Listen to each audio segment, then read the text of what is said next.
Good morning, everyone. Kansas Sports HQ here, episode 72. We're going to talk about some golf as we move through the fun times of setting up the KCLB golf tournament. I've been reaching out to a few friends. They're getting excited, asking us a bunch of questions. And the WM starts today. I'll be watching that leading up to the Super Bowl. It's going to be like 60 here, so we can act like we're there. Yeah. Tomorrow's supposed to be even better. 60 today, 60 tomorrow. Yeah. I think it's still in like the high 40s, maybe low 50s Saturday. So it's kind of like might be able to get out there and partial springtime if the ground isn't too bad. Yeah, they sent us out an email at Rolling about just how wet it is. So yeah, I mean, the last time I played, what did we go to McDonald? I think I went to McDonald and it was super soft and I just chunked everything. And you know how I pick the ball clean? Nope.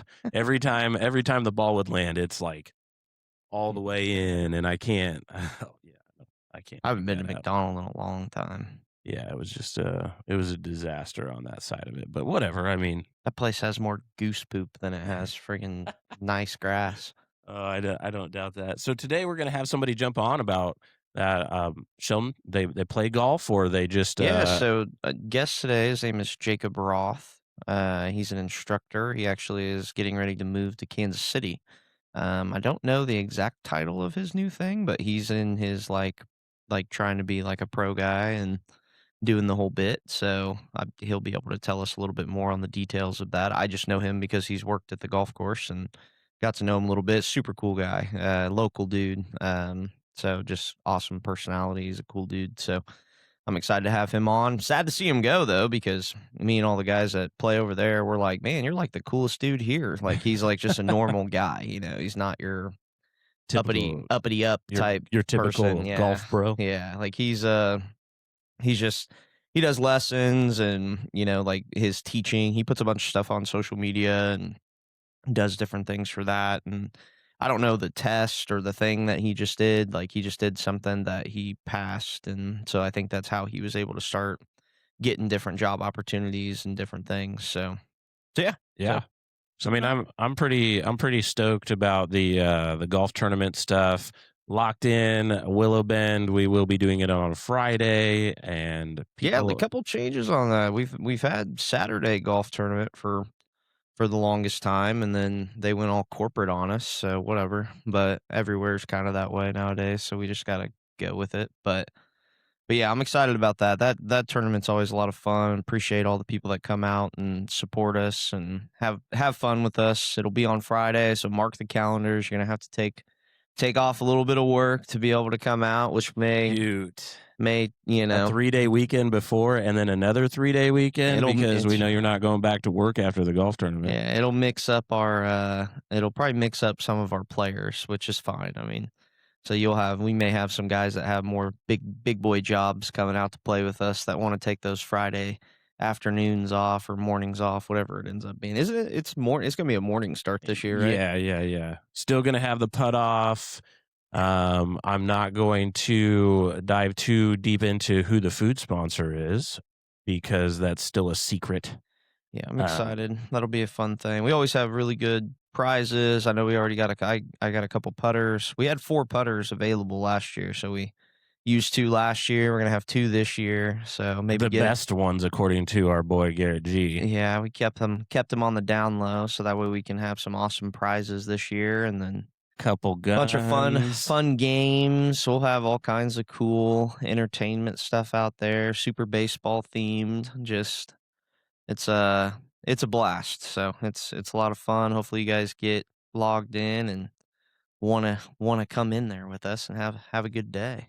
I'm gonna text old Boyd now and make sure he's got it downloaded. Should I activate the website so they can see it? I mean, I have it hidden right now. Of course, I've been working on that because little Kansas Sports HQ drop. Why not? Yeah. I can log in and just make it go live on our webpage www.kclbonline.com.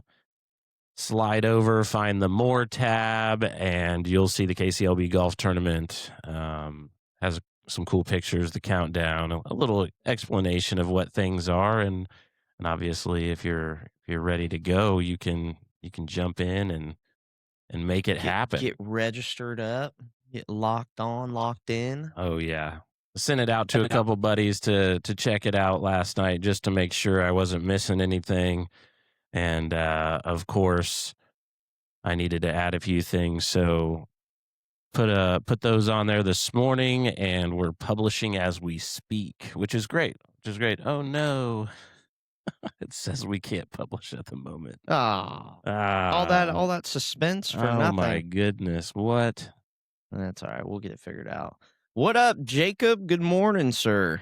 What's going on, guys? How are you guys? We are great, man. How are you?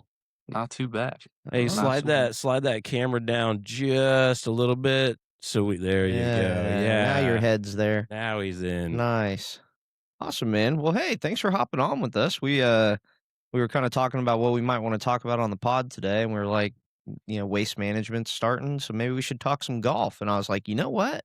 I got some breaking news in our golf world here in town that we're about to lose one of the best golf guys around. So we wanted to hop on and talk about you, maybe a little bit about your story, get to know you a little bit more. The podcast, I mean, really, we just do this to kind of talk about, different people in sports around town, in Kansas, but, here locally to us and just with all the different things that we do. So excited to have you on, hear a little bit about your journey and some of the different things that you got going on and happening. So we can kind of just start there. If you want to just introduce yourself, just kind of talk about, where you kind of came up playing golf, what sports you played, if you played other sports, like give us a little bit of a background on just you, and then we'll dive in with some questions with you.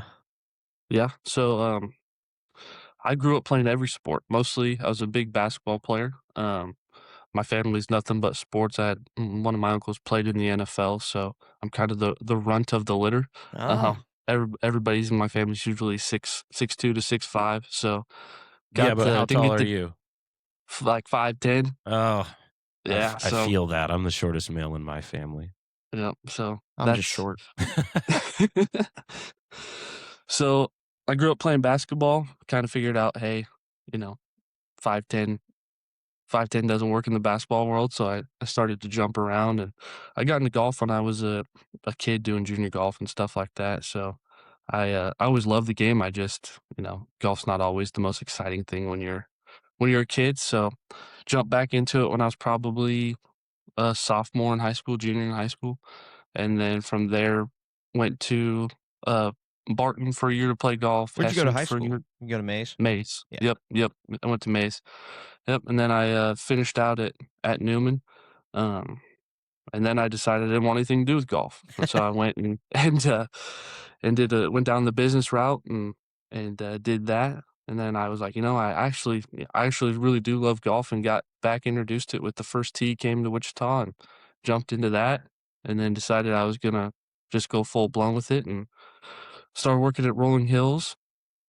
And that's just been great. I mean, you know about Rolling Hills, but it's one of a kind place. It's everybody's so nice there and so welcoming. So that's been great. And now I learned everything I needed to learn, and I'm ready to roll. I took a director of instruction job in Kansas City at Falcon Lakes, and that's going to be really cool to finally get to teach full time and show everything I know there and learn there and start something. Falcon Lakes. I think I've looked at those pictures before, because we've played golf up in Kansas City and it seems beautiful. Yeah. I went up there one time and it was -4 degrees. So I might have been shivering a little too much to get the full glimpse of it, but it truly looks one of a kind place. It doesn't look like it's meant to be in Kansas. I'll say that for sure, with all the native areas and stuff, and they're building a pretty cool community around it. So it's going to be. Is that a private course? Is it? No, it's a public course. I think their goal is to kind of be like a resort style. Okay. I don't know. So they're building right now. There's not a ton around it, but they're building a pretty big community around it, and it's going to be it's in Basehor, which is just outside of Kansas City, and it's still. Yeah. I mean, it's growing like crazy. So, Dude, the pictures that I just Googled are beautiful. yeah, And there's like a lake right in the middle of it. Yep. Keep me away from that. Yeah, place would be a donation station. is For what I me, would at call that. least. It's to the left, so I'm definitely finding water, no matter where I am. That's funny. Well, nice, man. So tell us, like playing golf in college, just let's dive into that a little bit. What was that experience like? Tell us, I mean, I've never competitively other than with friends in like tournaments, like, charity things and things like that. That's really the only golf that I ever have played. I've never actually competed against other people in a golf tournament. That's legit anyway. So tell me a little bit about that process. I've actually the only real experience I have with that is I've gone and walked some courses for high school golf, and because I have golfers that I train here at Parisi and people that I've worked with over the years. So talk about that a little bit. Like, what's like kind of that jump look like high school golf into college golf, and, because obviously a JUCO level, and just walk us through kind of, what that experience was like. Yeah, so I mean, high school golf kind of it'll kind of get you ready just because it still has that same team aspect of it. It's a little bit different.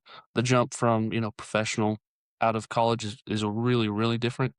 But the jump from into college was made really easy by going the JUCO route. I mean, you still have a community around you. If you're still close to, where you grew up, then it's a little bit easier because you're not out in the weeds with nobody and trying to learn how to navigate it. So I think the JUCO route was good for me, just because I could still be around people I knew and I didn't have to, make a full commitment to go do something I wasn't really sure about quite yet. So a hard jump was the jump from the JUCO to Division II, because I mean they take that up a pretty serious notch, especially in tournaments. People in Division II they still have a good hope to play professional golf. So when you're out there playing, they're nose down, they're not talking to you. This is the real deal. This is serious. There's still the team aspect of it, but I would say it loses a little bit of it because people out there are, golf is one of those games where you're there by yourself for yourself. So it's it's a little different. It gets a little bit more intense, which is good for me because I needed that little wake up call that life's not just going to be fun and games and running around. So it was good for me to see that and get that competition and, feel that pressure, because that's really what it is. No matter if it's the first tee, the 18th tee, the 36th hole of the day, there's that pressure. There's that guy who wants to beat you and you want to beat him, and it's not necessarily mano a mano. It's you versus the course, because you never know what anybody's doing, but you get that feeling, and those butterflies start to go in that stomach, and then you're alive. And that's always that rush of the competitiveness, the adrenaline that runs. It's something I love. And I've played a couple mini tour Monday Qs in the professional realm, and that was that was just another jump. Those guys now you're talking about your lifeline, how you make your money, and those, they don't care about you, they don't care about what you got going on. It's me versus this golf course, and let's turn it on and let's get going. And that was when it got really cool. That's And then jumped. So I just have to ask this. Name the top 2 toughest sports in the world. Top 2 toughest sports in the world. Number 1 should be easy for you. I do feel like golf is such a mental warfare that it does make it so tough. And then I want to say baseball. Yes, I think you are 100% correct. there's no chance I'm hitting a ball coming at me 100 miles an hour. out of all of the sports, the professionals on the PGA Tour is like 0.00001% of all the golfers in the world. And they're trying everything they can do to shrink it down even more. So yeah. I mean, gonna get. You're talking about being elite and having that, the butterflies and all that stuff. I mean, Gosh, that would be so fun to just The feel. pressure is crazy. I mean, I played in the member guest tournament, which is nowhere near any of this.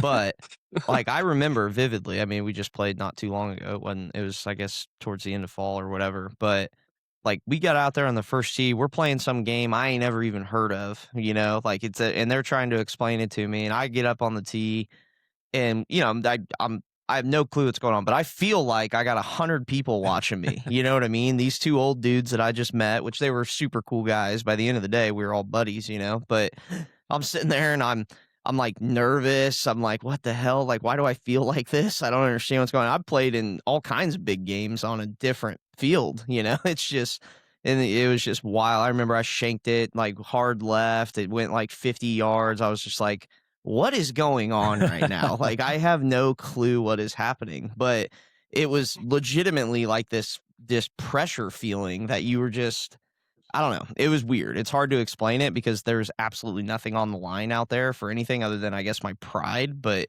Felt like the cameras were on you, huh? it did. It felt like there's 100 people around me, and everybody was just, it was just so serious. Like everything was serious on that first tee. And then, we got 6-7 holes in, everybody kind of relaxed a little bit, and we were just golfing, and it was fun. But yeah, I remember that, and that's not even like a big thing. So, I mean, just imagining how intense, we talk about college sports all the time, and obviously I coach a lot of athletes. So the mental side of the game in all different facets is a very important piece of that. And golf is one of those things where it's like, man, like you said, it's you versus the course, which I think is a very intelligent way of going about trying to explain it to someone. But it's also, no matter which way you want to look at it, you're going to feel that pressure, like you're going to feel every other golfer out there, although they might be respectful towards you, they don't give two shits. They want you to fall in the water, like they're every little bit of their inner competitor is sitting there saying like, do what's right for the game, but they also don't want you to necessarily beat them, like it's just that inner competition thing. Do you have any specific stories like when you were playing college golf? Like, do you remember anything where it was like, a high pressure shot, or maybe something where it was like you were watching a guy and he did this or you did that? Like, you know what I mean? Like something that sticks out in your brain from your college experience? It didn't necessarily happen to me, but I'll always remember, we're in the college is a little different. You don't really have final groups. It's more of a shotgun style, but we had live scoring. And so, um, the three of us were all in the top three, and, the guy who's in first place is standing on the tee box, and he just hits it way right into the trees, and the guy who's in second place, it just, like, lets out this, "Yes." And I'm like, "Oh, man." I'm like, this I've never seen anything like that, like you might say it in your head or be Oh like, yeah. "Okay, this is my chance," but just He's like, letting one go, the like fist silent, pumping, like, "Yes, so I'm gonna beat you now." And it's like, "Oh, man." It's just that was a one of a kind moment, and I mean, him doing that destroyed the guy with the lead. He was like, Oh, I I can't can believe he just only just did it. the imagine. mental Yeah, just he's went. Yep, he was like, "Man," he just said out loud that I'm beat and he's gonna beat me, and that's it. And so So I will never. I want to talk about the mental game of that. Like you said, going from high school to JUCO to D2 to playing on your lifeline side of thing. How do you prepare yourself for that, man? Like what? How'd you have to grow mentally to compete like that? Because, dude, I just had it's super exciting to hear about it, and we're just over here like, yeah, man, I feel that just swinging the clubs with my boys. So I think you have to learn how you personally deal with pressure, right? And I think that goes for any sport. If you're standing up there, I mean, just you and a baseball bat going against that pitcher, you're gonna feel pressure. If you're standing on the first tee and everybody, you feel like everybody's watching you, but it's just your grandpa and your grandma, and you get nervous. How do you deal with that, and what do you go through? I think that was the biggest thing, is learning how I dealt with pressure, putting myself in enough situations to where I could feel it, and then understand what I need to do with it. Okay, pressure is a good thing, right? That means I'm doing something right, I'm doing something well, and so I need to learn how to take that, understand it, put it to the side, and then do what I need to do. So golf's one of those sports where I have complete control over what I do in the moment and what I do over the shot, and that was the biggest learning lesson. And I learned that one in high school because my golf coach in high school was really good at Mays, and we had a couple guys go to KU and stuff like that. So it was important for them to learn, that next step. That Division I step is way different, right? Those guys are, they're top of their food chain, and now all those 8 guys are coming together, and that's a lot of egos coming together. So I would say you have to learn how to do it, and you have to put yourself in enough situations. And I think a lot of times people will say like fake it till you make it, but once you get to that highest peak, if you're trying to play a professional sport, you cannot. I don't think you could fake it. You have to learn how to deal with it and be in it and understand. When I'm here, when I'm doing this, when I'm feeling this way, this is what I produce.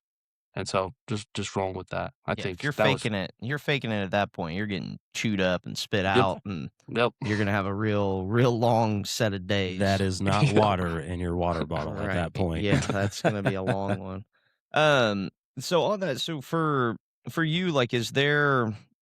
Walk me through, I guess, just so I'm learning a little bit here. So you get done with college and you're finishing. So do you go and you're playing what you called the Monday, whatever that was? Like, are you trying to earn a pro card at that point in time? Have you earned something in that realm? Like, walk us through like your post college career thus far. Like, how is that progressing? What all does that entail? Don't answer the Monday circuit, then we'll never see him again. I'm just kidding. I'm just kidding. So golf is one of those games it's expensive. So Yeah. I didn't have any money. I didn't have any, anybody who was willing to give up any money. So I went and worked a desk job and built up some money, and then went and did 2 or 3 of them. And so that was And what are those? What'd you do? so a Monday qualifier is like, so when we have the Corn Ferry event come into town, they'll host 2 Monday qualifiers, and it just gives a guy like me a chance to get into the field for that week. Now, Okay. you're probably, I won't say nobody. It's a long shot to get a card on the Corn Ferry Tour going to a Monday qualifier, Okay. right? Because let's say you make it through the Monday, which you got to shoot a 64, 63 to make it through that Monday. Not bad. Yeah. Yeah, I mean, that's it. Yeah. Okay. Easy. No big deal. On the And front then 9. yeah, and then you go to Crestview or wherever it is for that week, and you got to put up good enough numbers to get the top 10 to then get invited to the next tournament. So most guys, they're looking for, you get through the Monday, maybe you make a good finish and you catch somebody's eye and like, hey, I need to get with this guy and see if we can't get him on our get him, invest in him and see what he can't do, and that's how most of the guys do it. They just build up enough sponsors to where, they can take on the financial risk because they got some guys backing them. But So what's that look like from a dollars and cents standpoint? Like, I'm sure it varies, Rough obviously. ballpark. Yeah, but like if I'm rolling off the couch tomorrow and I'm like, you know what, I'm gonna go try to be a pro golfer now. And what do I got to do that? Because there's probably some guys out at Rolling Hills that think that they can do it. So let's give a roadmap to them. so if you were let's say you're gonna try to get lucky and you're gonna go to the one in Wichita, Kansas, where you don't have any travel expenses, you don't have any hotels expenses, anything like that. Just the fee to get in the tournament is $500. Okay. So you're paying $500 for the off chance that you have a once in a lifetime round, right? I don't care who you are, at what level you are, going out and shooting 63, 64, 62. You had yourself a day. Yeah, hell yeah. You had Yeah. some Might be the things day I go right. retire from I golf. probably wouldn't even Yeah. show up to my tournament Right. spot. And then you go, oh man, I just had the day of my life and I shot 63 and I got in, and you turn around and you go, okay, well, I got to go shoot 4 rounds in this, 68, 67 at whatever course just to give myself a chance to make the cut, just to, and then from there, a Corn Ferry event of the payout for, 40th place, which would be pretty good if you just Monday qualified into the event, Hell is yeah. maybe $800. Right. So it's like, ugh, is it worth that? Is it worth? And then you go, okay, I want to do this thing and I want to travel and I want to try to make it on the tour. Okay. Well, now I'm signing myself up for $120 a night in a hotel. I'm signing myself up $500 a week for a Monday event, and that's one round, right? So it's like, you hear a lot of people talking about, these tee times are getting crazy. Well, Those guys paid $500 for a tee Yeah. time. So it's crazy. And then if you want to go a different route and play mini tours where you have guaranteed starts, you're looking at, $1,500 for 4 rounds. And Jeez. to make your money back, you got to take third out of 144 people.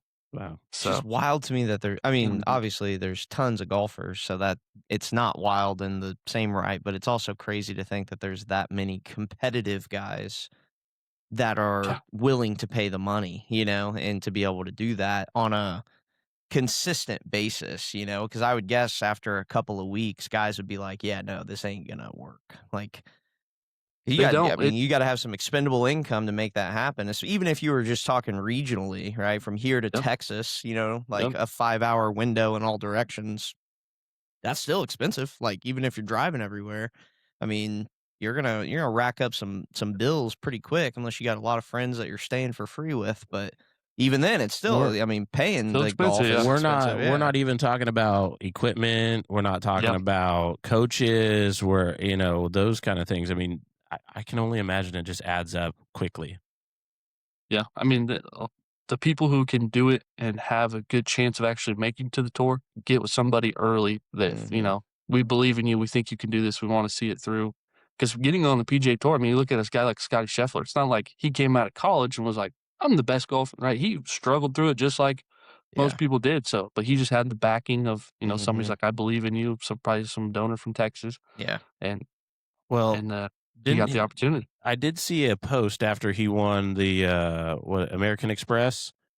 Um, he's the f- it's he's $100 million in That's winnings. not bad, right? So I mean, not bad at all, right? But how much do you think actually goes back to his training staff? The all of that stuff. You think it's 40%, 50% more? I mean, I would say it's probably on that 45%, oh wow. So okay, after Ted Scott gets paid, after his swing coach gets paid, after, he because he's not flying on that Delta flight, Uh-huh. He's he's got got his that own. flight share. Yeah, yeah. So, those things start to add up, but I'm guessing he's not feeling it too much with a 100 million. He's not Yeah. he's Well, not worried about it. his silent endorsements, you never see too many commercials with him on it, but Yep. he because he doesn't like that fame, but at the end of the day, he does have those endorsements for sure. There's probably a reason why lots of those guys have net jets on their arm, right? Uh-huh. Oh yeah, Yeah. for sure. Yeah. For sure. Exactly. Well, that's awesome. Yeah, just that kind of the track, like I guess that's not something that's super common, and it's definitely kind of an outlier in sports in my brain to where it's just a little bit different. I mean, obviously the path to college makes a lot of sense, I think, but Yep. that Yeah, path it's pretty after simple. college, it's like a whole different thing where I mean, the Corn Ferry, and they have other ones. I mean, there's other names of different, like what we would talk about as like a minor leagues for the baseball, Yep. like Tour it's de Americas yeah, is now going to be in Wichita instead of the Corn Ferry Tour. yeah, it's a different level of the It's whatever. lower. It's the Yeah, minor leagues of the Corn Ferry. The PGA Tour Americas that they Hmm. swapped over to.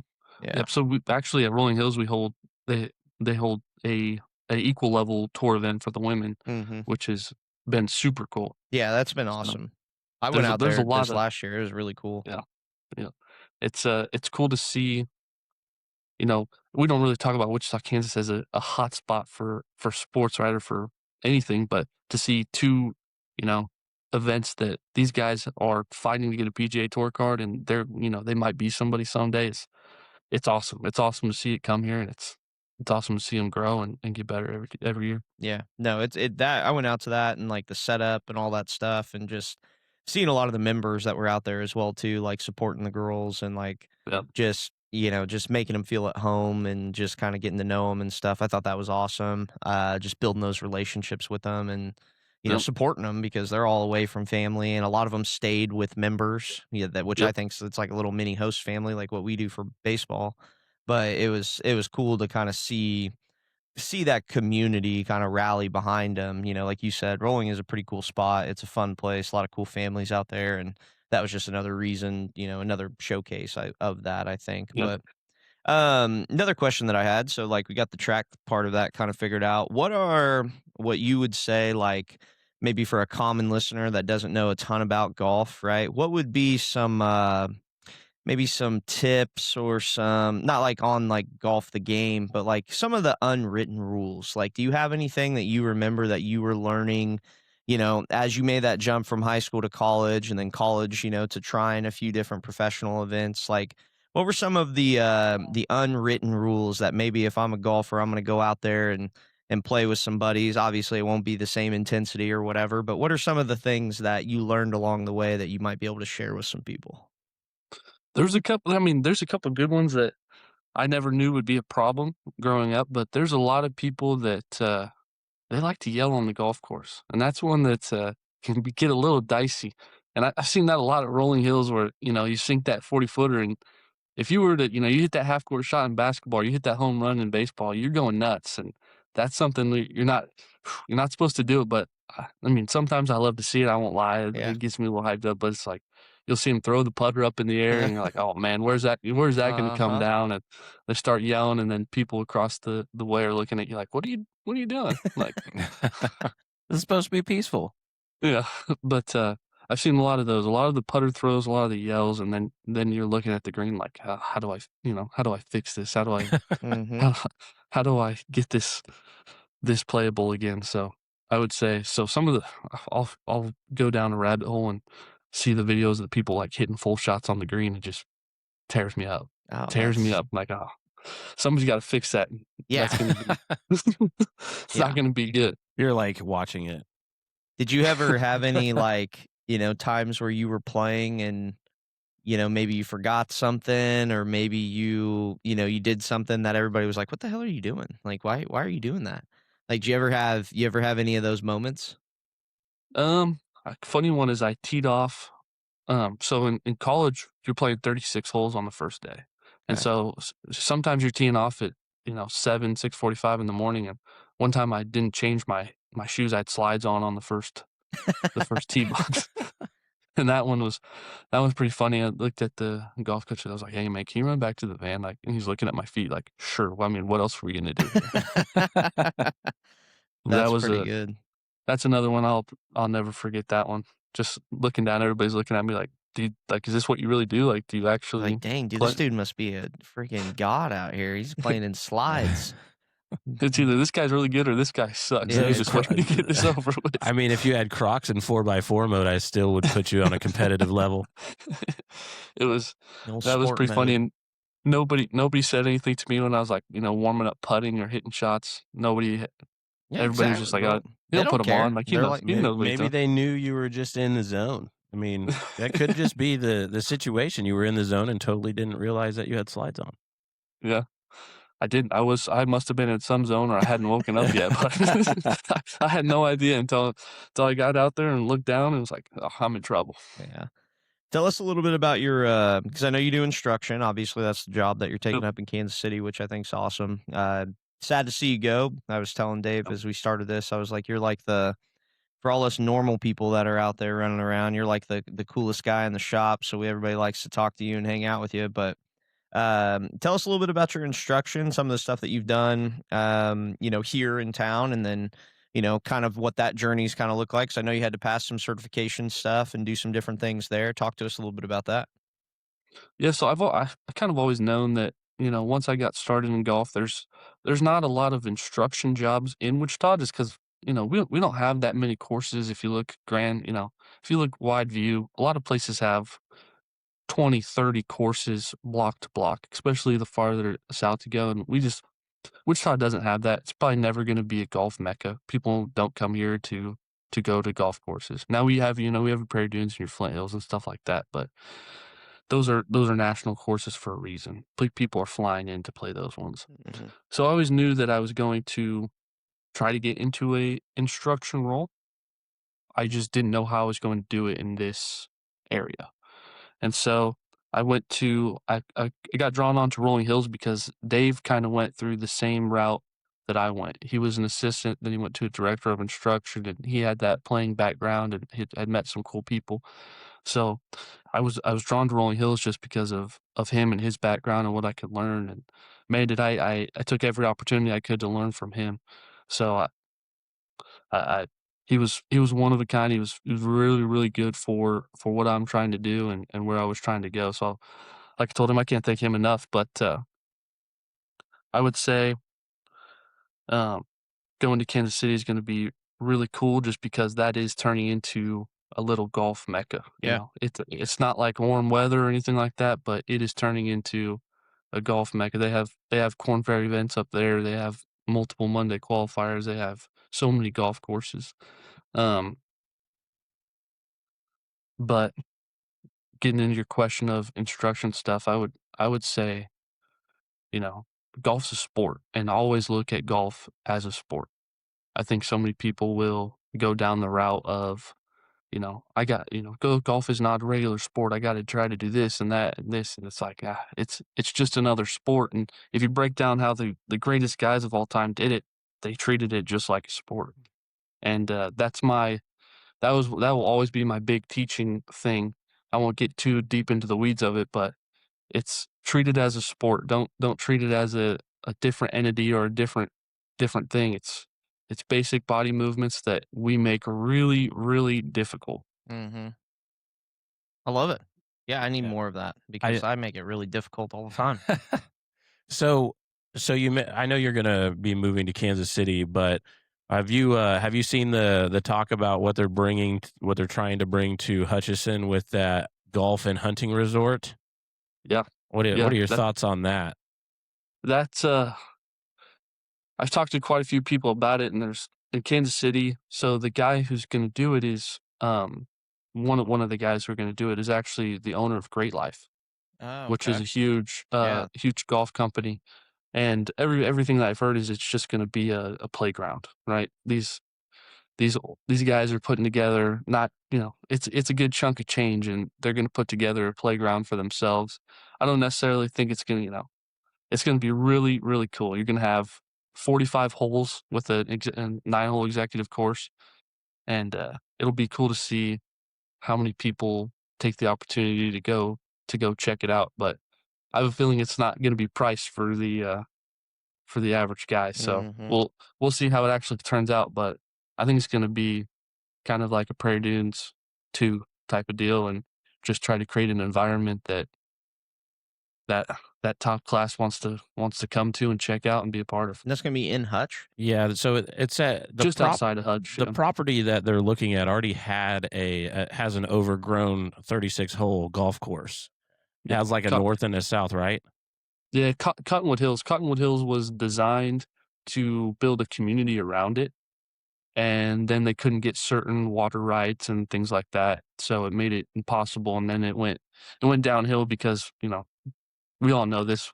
If we're gonna play golf, especially people in Wichita, the last thing we probably want to do is drive 45 minutes one way to play a golf course, Yeah. right? We don't, at a certain level, the what the golf course looks like doesn't matter Right. to us, right? We might go try to go play a cool golf course every now and then, but if I told you there's water on every hole and there's tall grass on every hole, you're like, I don't know. I don't For I don't that want to much know money, yeah, you start I to. don't know if I want to go pay I mean, a 400 bucks to one-time also. experience, sure. Yeah. Like like want to go do something fun, want to go check it out. Like I get that, but I totally agree. Like I don't think on a If I can go up there and consistent shoot a deer basis. and play 18, cool. Yeah, Yep. once a year maybe. Yeah, but that's like, fine. I got. Hey, man, we have beef sticks for the Yeah. office. You know. Yeah, that's Um, it's a weird spot. I don't know. I mean, I get now it makes a lot more sense why they're picking that spot, but to me, it's just like I feel like it's not in the middle of nowhere. Obviously, Hutch is a thing. Like, there's plenty of people out there, that type of thing. But for something that big and that quote unquote prestigious, like you already got a golf course there that's super prestigious. And if they don't, do they co-own that? Like, are there partners in that at all? So it's going to be They competition might in that aspect. they might try to do, kind of like how we do with Teradyne, Yeah, like a our joint deal. Yeah. yeah, but I don't think so. I think they're gonna see each other as a competition, Huh. and try to. But Prairie Dunes isn't doing too bad for themselves, so Yeah. it's, No, they're right. they're doing okay. It's it's attainable and it's doable. They just have to get enough, brand recognition and show what they got and see who comes and who likes it. Yeah. Old heads with a lot of money. Yeah, so real quick, Jacob, we have a listener who said, "Where are you doing your instructions at in KC?" Maybe share a little insight on that and when you're going to be up there. Maybe we found you a customer Ooh, or a client. I think that would be a client, right? I knew this was going to be worth it. Yeah, let's go. Let's go. Yeah, it's going to be at Falcon Lakes Golf Club. It's in Bay Shore. It's just, I think it's about 15 minutes outside west of KC. It's a public golf course, so everybody's more than welcome to get out there. I'm not going to be out there till probably late March. I got some stuff I have to tie up here and then move up there and and get that figured out. So it'll probably be a month and a half before I'm actually up there in full force. But I'll have all my programs and everything set up before I actually hit the ground running. So they'll have everything out there and be telling people about it. But yeah, it'll probably be 5 or 6 weeks before I'm actually feet on the ground rolling. There you go, Matt. There's your answer. Hopefully that is good enough for you and you can link up with Jacob when he's up there. Yeah. Look forward to it. That's going to be awesome, man. I'm excited for you. I think that's going to be a fun transition too. Just because obviously bigger city, there's a bunch of moving parts and a lot of different. My brother lives up in Kansas City, so we go up there not all the time, but relatively throughout the year Yeah. and just kind of bounce around up there. So there's a lot to do, a lot of fun things.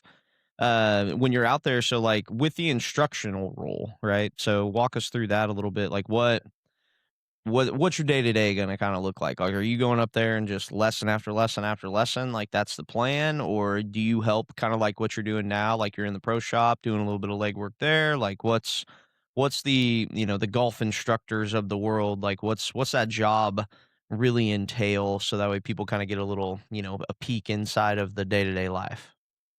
So I'd say everybody has a different completed role in the golf instruction world, right? You're gonna have some world class teachers who are never gonna, they're not even touching the inside of a pro shop just because they know what makes them money and what they need to do. So, but my role is gonna look more of a combined.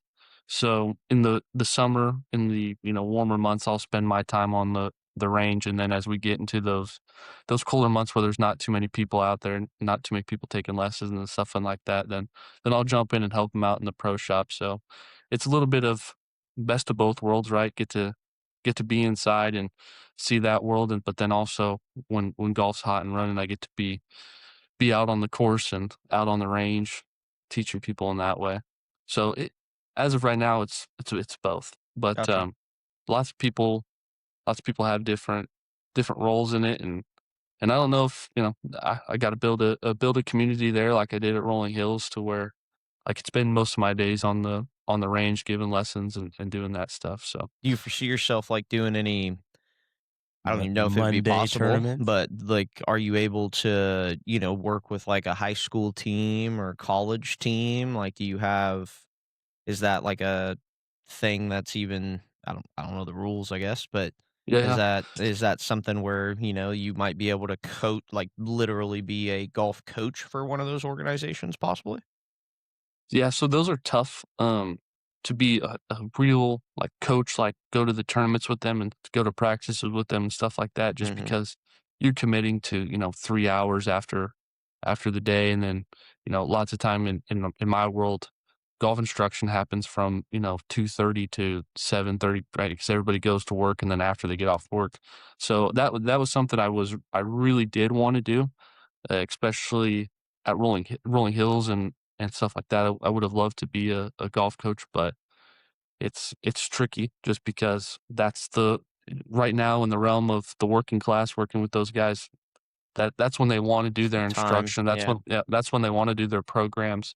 So that would be tough. And then the travel of that also gets tough if you get to the college level Hmm. because there's not too many places that you're going to be like, hey, I'm taking 4 days off this week because I got to drive down to Oklahoma and then play two tournaments and then drive back. You're gonna be like, no, I don't think so. Yeah. Those are busy times. It seems like Yep. every day is a busy time at the golf course, kind of Yeah. Yep. how it works anyway. Well, that's But awesome, dude. I would love to. I think my goals have changed to work with find a high school or a college that comes out to Falcon Lakes, or I go somewhere and then, after school, I can turn that into a program and help them. I think that's where my mindset has changed, and I think that'll be something that I definitely see happening in the next year, which will be really cool. Yeah, I think it'd be, like if you That'd be found a pretty high cool. school close to you to where it's like, hey, they're already coming out here to practice on a day-to-day basis, and you're like their swing coach on the range until they go out there and play, and then they got another guy that, is able to bounce around with them out there on the course, but then you get to, you know, build those relationships with them and, kind of Yep. dial into each of their, playing skills and help them when they're in that setting maybe. I think that'd be kind of a cool. I don't know if that's Yeah. Yeah. So abnormal, normal. I have no idea. I've never been on a golf team, so I don't know how that works, but I won't say it's definitely not on the normal in Wichita. yeah. I won't say it's abnormal though in general. I think the best advice that I can give, or that any teacher can give that's played college golf or tried to play professional golf, is how it differs, right? What to expect when you actually go there. Because I personally didn't have anybody to kind of explain that to me, and so that was the toughest part, is learning. Oh man, I went from a high school team where these were my friends, and we loved going out into practice and we loved doing that, and now it's you go to practice by yourself because you might be the Everybody wants your second man spot. on. Yeah. Yeah, you might be the second man on the team, but that guy in fifth, he wants it. He doesn't necessarily want to see you fail, but he definitely wants to do better than you. He's not gonna help you out. So I think understanding that mindset goes a long ways in college and professional sports. I can't believe you let Uh, me go on the member guest without talking to me. That's just absolutely. You I didn't coach me up that day I at all. do have a question that's kind of related to the baseball world and how people continue to implement the metrics into their programs. Like baseball has, the trackmans that you can throw a baseball, see the rotation and stuff like that. How impactful is that in golf? I mean, I didn't grow up with that being an accessible thing. They were always like 20 grand, and now you have Yeah. people rolling around with pocket-sized ones. Yeah. Does that, from a swing coach perspective, does that play into some of the stuff that you would bring into the game, or is it really, focusing on being consistent and hitting the ball where it needs to be hit? So adding that, so if you're at a very low level of golf, I will say it's probably not going to do much for you. You're more What's low learning, level? so like a beginner. So Sure. so if you were just, you're like, I just picked up a golf club. If I set a TrackMan behind you, you're going to be like, great, but I topped it, right? Like, what? Duff. I don't care. I shanked it into the woods. I don't care that my club head speed was this or that, or my ball speed, whatever. So I think an average golfer can do it because, okay, now we're looking more at where the face is at, right? So that's where TrackMan helps a lot, because if I'm taking a video and I'm trying to slow it down and show you where it is, that's tough, right? And it's going to be tough to explain it in those words. But if I go, hey, your face was 10 degrees open and it should have been 1 degree closed. Okay, well now you can understand that, right? You can understand that I'm 11 degrees from where I want to be. Now, how do I get there? And that's where we Go, can go jump ahead in and tell you. and tap on that a little bit because I think I do that every time. How do I fix man, that 10 degrees? how do I get a quick, What's the quickest way I can square that face up? Can I get a quick I would lesson say if you on want to this square the podcast? face up, you should probably work on squaring the face up. I Oh, think that okay, would yeah. go a long way. Well, okay, never mind. I can coach golf. Yeah, there you go. That's how I teach myself every day. Do it right, Sheldon, you idiot. Self-talk Golf is a big thing in golf. Yeah. Yep. That was, I went down to level 3, so that's the last level for PGA education school and stuff like that. And I went down to that 2 weeks ago now, and that was the number one thing that we talked about for high level golfers. So high level golfers will sit there and work swing, but then they get out to the golf course and one thing goes bad, and now it's toast, right? And they can perform at the highest level and do everything they need to do, but now in their head they're like, I suck, I slice it, I hook it, I do this, I do. And it's like, just be in the moment, right? You hit a bad shot, go be in the moment and recover from it, and then go do your thing. Flush it next. Yeah. Golf's most important shot's the next one, right? I need don't know how I need to- to fix my self-talk. That's a big piece. About the only time that I'm yelling on the golf course is when I'm yelling at myself. You effing P word. What the F is wrong with you? Those man. kind of things. That's my self-talk. So I'm bad at that. I'm a firm believer in getting that stuff out. Oh, I have But to. then, If I yeah. don't, I'll Oh, have yeah. it. I will take it to the next shot. Yeah. And I'll just sit there and beat myself up. It's competitive juices, I guess. At the end of the day, I've done nothing but compete my whole life. So it's just what I know. But it's also detrimental at points in times too. My favorite I mean, experience is that monster drive and then duffing the 70-yard chip shot and then bogeying the hole. On and two bogeys. Yeah. Yeah, those happen quite often. Those are fun. the highest and the lows, right? Yeah. All in a matter of 15 minutes. Yeah, exactly. Since you're leaving Rolling Hills, I'm going to tell you about this. When do you leave? My last day is the 17th. I It's think close enough. So I we're better on. see you guys at the little going away party. Yeah, I'm going to try to make it over to that. When is that? I don't know. He asked me to come up with a day, but I might have dropped the ball there. Oh yeah, I think David sent something You're out leaving on about a it. Tuesday? It's a good day to go. They're closed on Yeah. Monday. Oh, okay. Yeah. Okay. They'll probably do it on that though. I don't know. Maybe. Bar I don't won't know be when it open is. on the Monday. But anyway, so I take Banks out there with me all the time. Obviously, you've seen him out there with me and riding around and stuff. And we were on hole 2, and this just happened not too long ago. But we're walking up to the green. Banks is in the golf cart, like he's sitting over, and the bridge is over there on the left. And I pull up. I was the first cart. I was already on the green. I was waiting on guys to get on. And I grab my putter, and I'm getting ready to walk up to the. I'm probably on the green at this point in time, and all of a sudden I just hear crash, and I'm like, I turn around and Banks, I have a sweet tea in the golf cart all the time, so I drink sweet tea every day. And I guess this dude decided that he was going to go and try to drink my sweet tea, hits the gas pedal in the golf cart, thankfully I had it turned to go over the bridge, Yeah. so the golf cart wheels were turned and he didn't have his hands on the wheel. And he hits the gas pedal and this thing just takes a direct left and then basically just kind of pigeoned into the ditch and where the bridge is at. I mean, he's 6 feet from going in the water.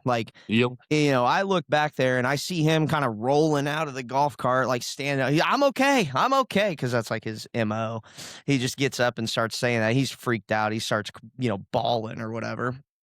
But yeah, so we had to lift the golf cart back up onto the pad. Nothing was damaged, which was nice. But he was literally about 6 feet from going swimming. I was like, dude, you cannot touch the gas pedal.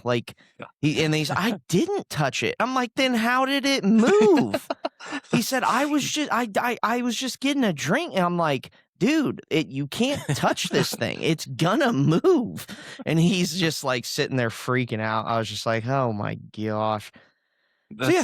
That just That's happened. so funny. I didn't touch it. No. Oh yeah, he swore up and I didn't touch that. I'm like, Banks, you don't have mind control, dude. You didn't just decide to move the golf cart. No, you definitely touched it.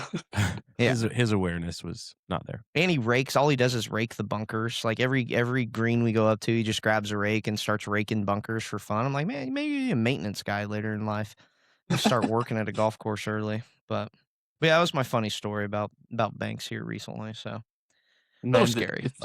If the first week I worked at Rolling Hills, we had an outside tournament, and somebody rolled a golf cart off of that bridge. Oh shoot! And they had to get an ambulance and everything, and had to lift the golf cart off of the guy, and he was down there. Everybody ended up being okay, but he was in the water. Yeah. Oh yeah. Both of the guys in the golf cart were down in there, but it's crazy to know how many people actually 15 to people always somebody will ramp something doing something. That is wild. That's crazy. That's a drop too. That's easily a 15-foot. You're going down into some water. It's not a short little bit. You go down there, that ain't gonna feel good.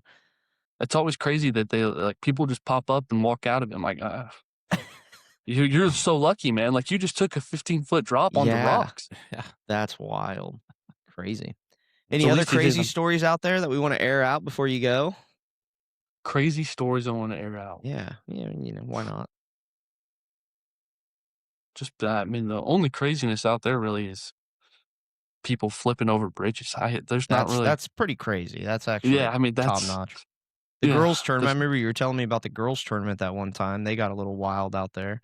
What was that oh, tournament? Yeah, that whatever that that was. you're bringing back war flashbacks. There's a yeah, there's a ladies group that comes out, women in business, and there was a time that The Weeba group? that whoa, I didn't say Weeba group, I said women in business. But I don't wanna name any names, Yeah, women in business, Dave. Come on. but they come around number 9, which comes right by the clubhouse, and 2 of the girls are on top of the cart with like a speaker. And they're having a good time. You can't It's blame called them. Wine and Nine for a reason. I know I what don't know you're if it was talking wine. about. I don't know if it was wine, but they were having a good time. We love to see it, but a little, the tumble off of there is not any better than going off the bridge. That's gonna hurt. They're gonna feel that one. That's funny. I love it. Well, man, we appreciate you hopping on with us and chatting. I wish you the best. Hopefully, everything is Yep. a smooth transition for you. Obviously, hopefully, you can get out there and impact some young golfers, some old golfers, probably some people that just need to give it up and everything in between. But we appreciate you, man. It was fun getting to know you while you were over there as well. Like I said, you were very likable, and everybody that I play with out there, we unequivocally think you're the coolest one out there that works there. So that's you can take that with you up to KC. But appreciate you hopping on. Appreciate you getting on here. We always kind of finish it out. If you would like to, if you got any shout outs or any people that you'd like to mention or anything like that, if you want to do that, you can do that now. I don't know if I have anybody to shout out.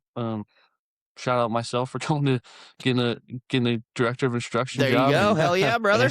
Taking a Hope- risk hope and every- making it happen, man. That's worthy of a praise. hope everybody who's in Kansas City comes out and sees me, and anybody from Rolling Hills that's stopping through KC comes out and sees me, and we can have a good time and share a few laughs on the range or on the course.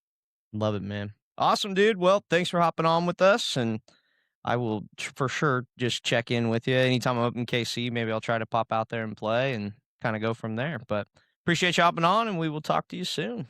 Yeah, awesome. Thank you guys again. Yeah. Yeah. See you, buddy. See ya.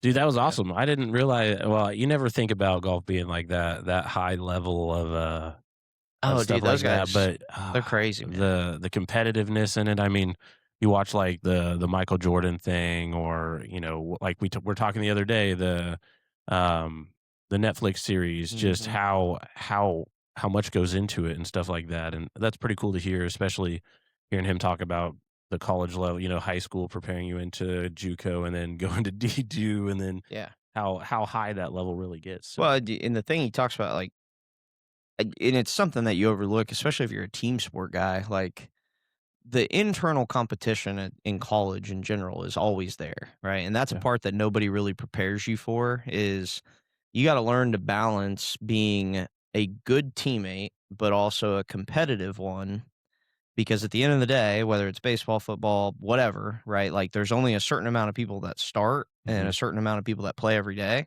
And so, like, that internal competition is something it's a confliction, because it's like, man, I want to love this guy beside me because he's my teammate, but I don't want to love him enough to where I'm going soft on him, like, right. and there's, that iron There's sharpens no iron shake kind of and bake mentality. involved. Yeah, like, it's just it's an internal comp that you have to be able to balance, but then you also have to be able to perform at the right times and be able to stay consistent and be more consistent. But then you also want to bring up the next guy behind you and, make sure that they're ready to go, and, like, you're doing something that's good for your team, from a long-term perspective. So, I mean, it's just golf's a little bit different there. I would say, like bowling, that's another sport that's kind of in the same realm of, like, you're competing at all times. Like, you are competing against your own team, you're competing against the other teams. You want to win as a team, but you want to win individually. Like wrestling, that's kind of another one too. Like, just there's a lot of competition pieces to that you got to learn to balance mentally, because the mental side of that is really the wear you down. Because I remember, like, the shortstops and the middle infielders, like the guy that I started with, him and I were, we were bus mates, like roommates, like we did all of our stuff together. and like we were best of friends, and it wasn't like we wanted to kick the dudes that were behind us, into the ground. Like we were still cool with them and wanted to be buddies with them, but we obviously didn't want them taking our spots either. So it's just like I don't know. Yeah. It's hard to put that into words of what that dynamic is like, but it's a real thing because they're chomping at the bit to get an opportunity. I mean, I every college program that I was a part of, like I was beating somebody out to take that spot. So it's just it's good competition, but it's a weird dynamic with it, and I think that's what you walk into on a day-to-day basis with those style of sports. Yeah, So absolutely. it's cool. It's really cool to hear that mindset and kind of what he's doing. But Well, sweet. you want to close her down? You Yeah. want to throw Yeah. a prayer our way? Heck yeah, brother. All right, dear Heavenly Father, I just want to say thank you for today. We appreciate, opening our eyes this morning, giving us breath, letting us come in and, have fun with one another, connect with one another, tell Jacob's story a little bit and wish him nothing but the best as he moves up to Kansas City and continues to follow his dreams. We just ask that you bless him in that travel as he goes there and transitions his life from Wichita up to there. And hopefully everything goes really, really smooth. So would like to just say, continue to watch over the people of our community, our leaders, our people that are around us, the people that help us, watch over them as they continue to battle and fight internal struggles and, provide them with strength and allow them to keep fighting and keep working ultimately closer and closer to you on a day-to-day basis. So in your name we pray. Amen. Amen. Well, that's it for episode 72, Golf, featuring Jacob Roth at Rolling Hills one last time. Thank you for joining us. We'll see you next time.